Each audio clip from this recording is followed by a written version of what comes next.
ഒരു ചെറിയ ചിന്ത പറയുവാൻ ആഗ്രഹിക്കുന്നു. യോസേഫിന്റെ ജീവിതത്തിൽ തൻ്റെ സഹോദരന്മാരിൽ നിന്ന്, തൻ്റെ ദേശക്കാരിൽ നിന്ന്, തൻ്റെ പിതാവിൽ നിന്ന് മറക്കപ്പെട്ട ഒരു കാലഘട്ടമായിരുന്നു മിസ്രൈമിലെ വാസം എന്ന് പറയുന്നത്.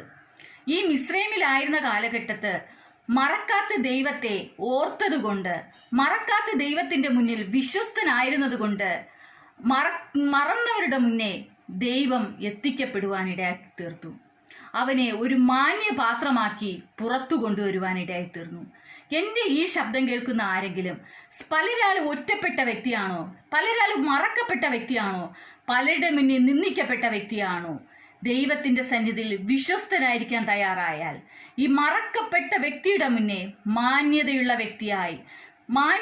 വ്യക്തിയായി പുറത്തു കൊണ്ടുവരുവാൻ സർവശക്തനായ ദൈവത്തിന് കഴിയും. ആ ദൈവത്തിൽ വിശ്വസിക്കുക, ആ ദൈവത്തിൽ പ്രത്യാശിക്കുക, ആ ദൈവത്തെ മുറുകെ പിടിച്ചുകൊണ്ട് മുന്നോട്ട് പോകുവാൻ ദൈവം സഹായിക്കട്ടെ.